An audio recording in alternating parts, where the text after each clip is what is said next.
I remember the day the robot asked me the strangest question of all. He looked at me with those cold eyes, full of data, charts, and probabilities, and said, "Why do humans know what they should do, but almost never do it?" I didn't laugh because it was funny.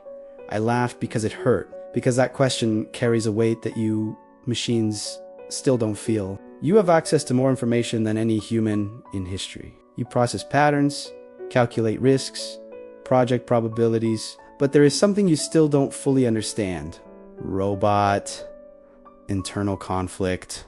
We know what to do. We know we should take care of our bodies, protect our focus, sleep better, study more, speak less, act more. But between knowing and doing, there's an invisible field. And that's where most people get lost. So today I'm not going to teach you code.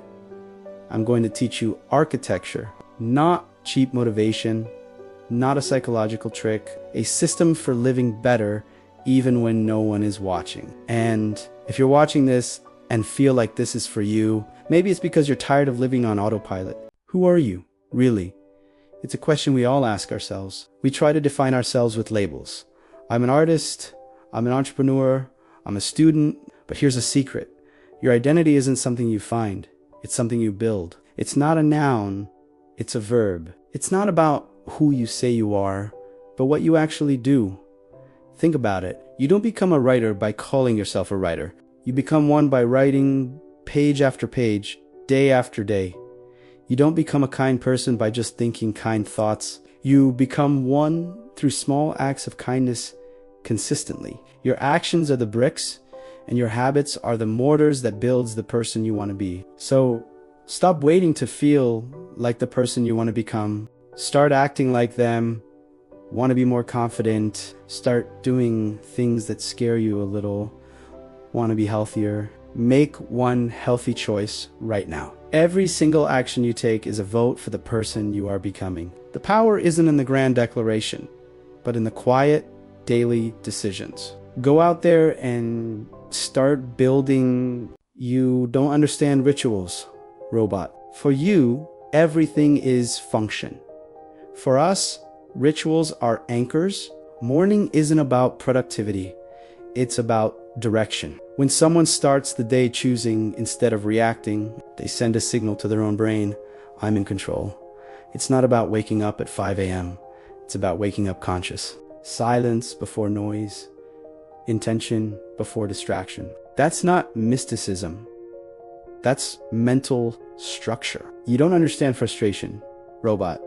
Humans learn to stop trusting themselves. They make small promises and break them daily. I'll start tomorrow. I'll do it later. I'll fix it next week.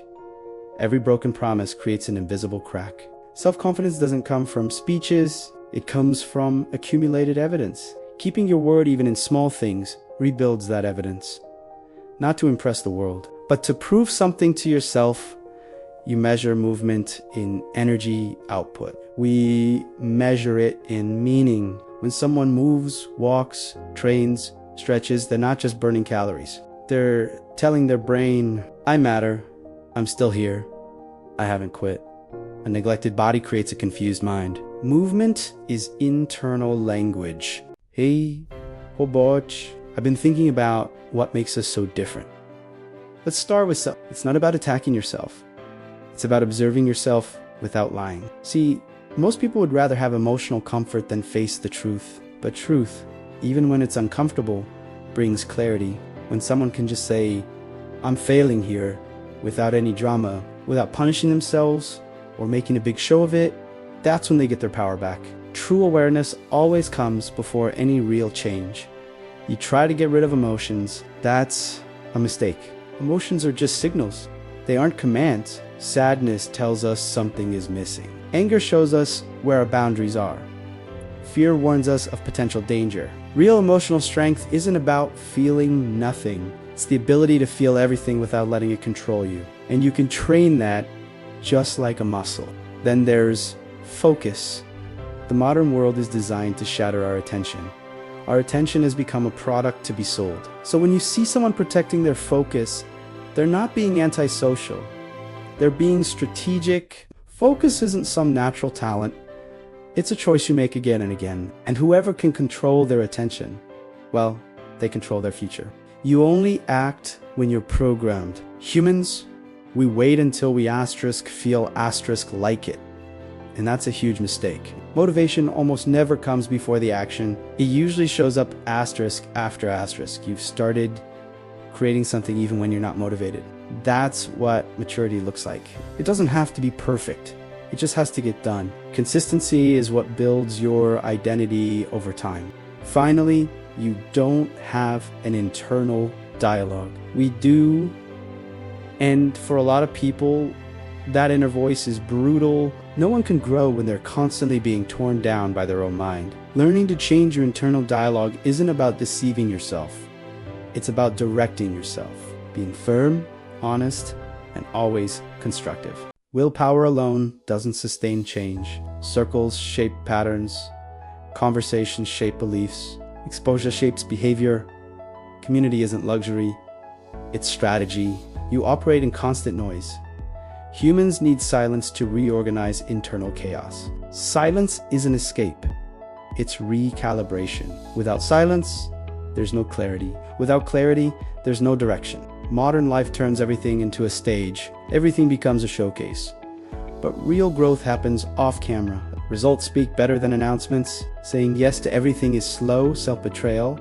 Boundaries, filter, preserve energy, protect focus.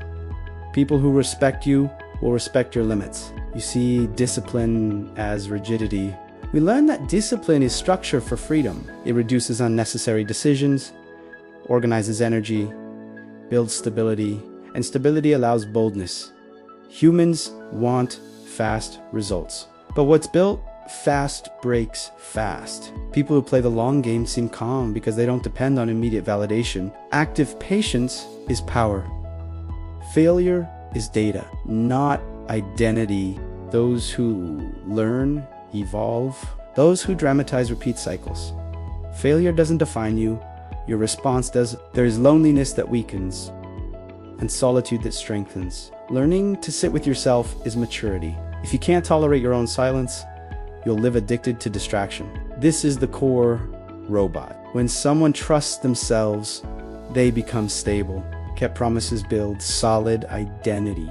Aligned actions create and self-respect changes posture, decisions, relationships. That's a strong mind. Not cold, not aggressive, not perfect. Stable it feels, but doesn't get lost. It falls, but learns. It grows, even in silence. So now you understand robots. The problem was never lack of ability, it was lack of architecture. And to you watching this isn't about becoming someone else. It's about stopping self-sabotage, stop reacting, start building. Don't wait for motivation. Create structure. Don't chase applause. Chase alignment. The world doesn't need more noise.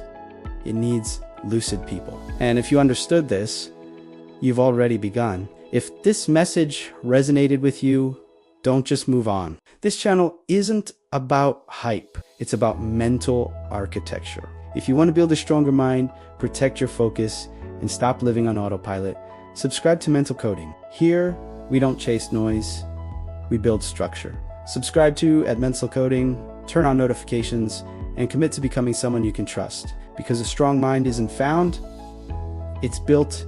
See you in the next transmission.